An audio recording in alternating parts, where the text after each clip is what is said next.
సంతానం లేదని పిల్లల్ని దత్తత తెచ్చుకున్న తండ్రులకు ఆ పిల్లలే కాలయములయ్యారు. ఆస్తి కోసం మమతానురాగాలకు సమాధి కట్టేశారు.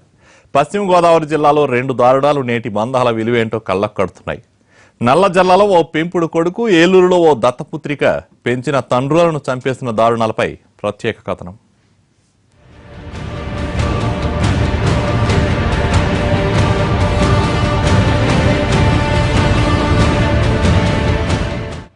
వారికి పిల్లలు పుట్టకపోవడం ఒక శాపమైతే పెంచుకున్న పిల్లలే చివరకు కాల యములవడం పెద్ద శాపమైంది. భార్యతో కలిసి పెంపుడు తండ్రిని చంపిన కసాయి ఒకడైతే ప్రియుడితో కలిసి పెంపుడు తండ్రిని చంపేసింది మరో కిరాతకురాలు. ఈ 2 దారుణాలు పశ్చిమ గోదావరి జిల్లాలోనే జరిగాయి. జిల్లా కేంద్రం ఏలూరు సమీపంలోని శనివారపుపేటకు చెందిన బయ్యారపు వెంకయ్యకి పిల్లలు లేకపోవడంతో తన స్నేహితుడి కూతురు ఉషారాణిని దత్తత తీసుకున్నాడు. 20 ఏళ్ల పాటు కంటికి రెప్పలా కాపాడుతూ పెంచి పెద్ద చేశాడు. చివరికి ఆ కూతురే తన ప్రాణాలు తీస్తుందని ఊహించలేకపోయాడు. ఆస్తి కోసం పెంచిన తండ్రిని చంపి రైలు పట్టాలపై పడేసి ఆత్మహత్యగా చిత్రీకరించింది ఆ కిరాతకురాలు. ఉషారాణికి 2008లో విజయ్తో పెళ్లైంది. వారికి 2 పిల్లలు. ఆమె 4 ఏళ్ల క్రితం భర్తకు దూరమై తండ్రి దగ్గరే ఉంటోంది. Auto driver Sheikh Shahjahan alias Salman ఖాన్తో సహజీవనం చేస్తోంది. ఆమె తండ్రి వెంకయ్య ఆస్తిపై కన్నేసింది. ప్రియుడు షాజహాన్తో కలిసి వెంకయ్యను కడితీర్చేందుకు పథకం పన్నింది. దీంతో ఉషారాణి, షాజహాన్లు స్నేహితులతో కలిసి డిసెంబర్ 18న ఇంట్లో నిద్రిస్తున్న వెంకయ్య మొహంపై దిండుతో నొక్కి ఊపిరాడకుండా చేసి చంపేశారు. ఆ తర్వాత అనుమానం రాకుండా మృతదేహాన్ని తీసుకెళ్లి రైలు పట్టాలపై పడేశారు. జరిగింది రైలు ప్రమాదం కాదని గుర్తించిన రైల్వే పోలీసులు అనుమానాస్పద మృతిగా కేసు దర్యాప్తు చేశారు. పోస్ట్ మార్టం రిపోర్టులో హత్యగా తేలింది. దీంతో రైల్వే పోలీసులు కేసును 3 టౌన్ పోలీసులకు బదిలీ చేశారు. 3 టౌన్ పోలీసులు వెంకయ్య కుటుంబ సభ్యులను విచారించడంతో మర్డర్ మిస్టరీ బయటపడింది. ప్రస్తుత ప్రియుడు షాజహాన్ మరియు ఈ షాజహాన్ కి సహకరించిన ఎచ్లో పార్టిసిపేట్ చేసిన కానూరు యేసు, గరికపాటి మణికంఠ ఇద్దరిని ఈరోజు అరెస్ట్ చేయడం జరిగింది. వీళ్ళందరినీ కూడా రేపు కోర్టులో ప్రొడ్యూస్ చేస్తాం, రిమాండ్కి పంపించడం జరుగుతుంది.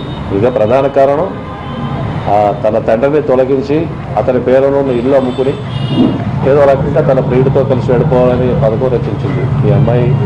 ఈ అమ్మాయి ప్రస్తుతం కలిసి ఉంటున్న ప్రియుడు షాజహాన్. సరిగ్గా ఇలాంటి దారుణమే నల్లజర్ల మండలం కొత్తగూడెంలో కూడా జరిగింది. ఈ నెల 11న భార్యతో కలిసి తండ్రిని చంపేశాడు పెంపుడు కొడుకు. కొత్తగూడెంకు చెందిన శిఖా కృష్ణమూర్తికి పిల్లలు లేరు. దీంతో తన అన్న లక్ష్మణరావు 4వ కుమారుడిని దత్తత తీసుకున్నాడు. 2 ఏళ్ల క్రితం కృష్ణమూర్తి భార్య చనిపోయింది. దీంతో ఆయన కొడుకు దగ్గరే ఉంటున్నాడు.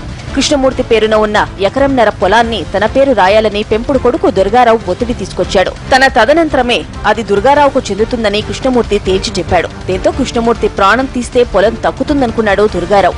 ఈ నెల 11న రాత్రి మద్యం సీసాలో నిద్రమాత్రలు కలిపి తండ్రికి ఇచ్చాడు. తాగి పడుకున్న కృష్ణమూర్తిని దుర్గారావు, అతని భార్య కలిసి గొంతు నులిమి చంపేశారు. మృతదేహాన్ని గోనె సంచిలో తీసుకెళ్లి ముళ్ల పొదల్లో పడేసి ఇంటికి తిరిగొచ్చారు. ఆ తర్వాత తన తండ్రి కనపడటం లేదంటూ డ్రామా మొదలెట్టారు. వారం తర్వాత మృతదేహం వాసన వస్తే తమ గుట్టు బయటపడుతుందని భావించి భార్యాభర్తలిద్దరూ 18న మృతదేహాన్ని తగలబెట్టారు. తండ్రి అదృశ్యమయ్యాడని 21న పోలీసులకు ఫిర్యాదు చేశారు. దుర్గారావుకు సోదరులతో జరిగిన గొడవలో మర్డర్ గురించి బయటపడింది.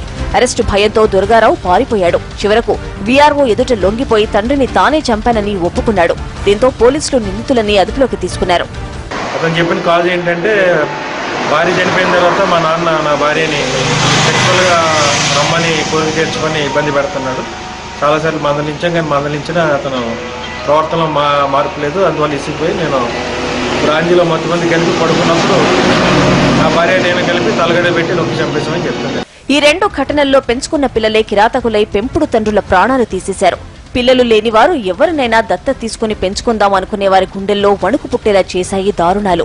2 చోట్ల ఆస్తి కోసమే తండ్రులను చంపడం మానవ సంబంధాల మధ్య పెరుగుతున్న దూరాన్ని కళ్లకు కడుతున్నాయి. మానవ సంబంధాలన్నీ ఆర్థిక సంబంధాలేనని చాటుతున్నాయి. కన్న తండ్రైనా పెంచిన తండ్రైనా మమకారంలో ఏ లోటు రాకుండా చూసుకున్నా, వారి సాయంతో ఈ స్థాయికి చేరుకున్నామన్న ఆలోచన లేకుండా ఈ హత్యలకు పాల్పడడం క్షమించరాని నేరం.